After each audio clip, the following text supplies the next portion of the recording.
He killed her!" There was no doubt of her emotion now. She stood in a strange attitude, leaning a little toward him in the upper part of her body, as if all her strength were consciously directed into her shoulders and neck. She seemed larger in her arms and shoulders. They, with her head and face, were, he thought, the most vivid part of her, an effect which she produced deliberately, to impress him. Her whole body was not tremulous, but rather vibrant, a taut mechanism played on by the rage that possessed her. Her eyebrows, high on her forehead, reminded him of things that crawled. Her eyes, brilliant like clear ice with sunshine on it, were darting, furtive, always in motion. She did not look him squarely in the eye, but her eyes selected and bored into every part of his face. Her glance played on his countenance. He could easily have imagined that it burned him physically in many places. "All this talk about Gene Russell's being guilty is stuff. Bosh!" she continued. "Gene wouldn't hurt anybody. He couldn't. Wait until you see him." Her lips curled momentarily to their thickened, wet sneer. "There's nothing to him. Nothing. Mildred hated him. He bored her to death. Even I laughed at him. And this sheriff talks about the boys having killed her." Suddenly she partially controlled her fury. He saw her eyes contract to the gleam of a new idea. She was silent a moment, while her vibrant, tense body swayed in front of him almost imperceptibly. When she spoke again, it was in her flat, constrained tone. He was impressed anew with her capacity for making her feelings subordinate to her intelligence. "She's a dangerous woman," he thought again. "You're working for Webster?" Her inquiry came after so slight a pause, and it was put to him in a manner so different from the unrestraint of her denunciation of Webster, that he felt as he would have done if he had been dealing with two women. "I've told you already," he said, "my only interest is in finding the real murderer. In that sense I'm working for Webster, if he's innocent." "But didn't he hire you?" "No." Seeing that he told the truth, she indulged herself in rage again. It was just that, Hastings thought. She took an actual keen pleasure in giving vent to the anger that was in her. Relieved of the necessity of censoring her words and thoughts closely, she could say what she wanted to say. "He's guilty, and I'll prove it," she defied the detective's disbelief. "I'll help to prove it. Guilty? I tell you he is. Guilty as hell." He made an abrupt departure, her shrill hatred ringing in his ears when he reached the street. He found it hard, too, to get her out of his eyes, even now. She had impressed herself so shockingly upon him. The picture of her floated in front of him, above the shimmering pavement, as if he still confronted her in all her unloveliness, the smooth, white face like a travesty on youth, the swift, darting eyes, the hard, straight lines of the lean figure, the cold deliberation of manner and movement. "She's incapable of grief," he thought. "Terrible! She's terrible!"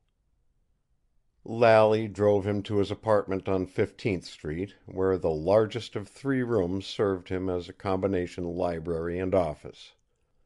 There he kept his records, in a huge, old-fashioned safe, and there, also, he held his conferences, from time to time, with police chiefs and detectives from all parts of the country, when they sought his help in their pursuit of criminals. The walls were lined with books from floor to ceiling. A large table in the center of the room was stacked high with newspapers and magazines. Dusty papers and books were piled, too, on several chairs set against the bookcases, and on the floor in one corner was a pyramid of documents. "This place is like me," he explained to visitors. "It's loosely dressed." He sat down at the table and wrote instructions for one of his two assistants, his best man, Hendricks. Russell's room must be searched, and Russell interviewed, work for which Hastings felt that he himself could not spare the time. He gave Hendricks a second task, investigation of the financial standing of the two people, Berne Webster and Mrs. Catherine Brace. He noted, with his customary kindness, in his memorandum to Hendricks, "Sunday's a bad day for this sort of work, but do the best you can. Report tomorrow morning." That arranged, he set out for Sloanehurst to keep his promise to Lucille. He would be there for the inquest. On the way, he reviewed matters. "Somehow I got the idea that the Brace woman knew Russell hadn't killed her daughter. Funny, that is. How could she have known that? How can she know it now? She's got the pivotal fact in this case. I felt it. I'm willing to bet she persuaded her daughter to pursue Webster, and things have gone bust, didn't come out as she thought they would.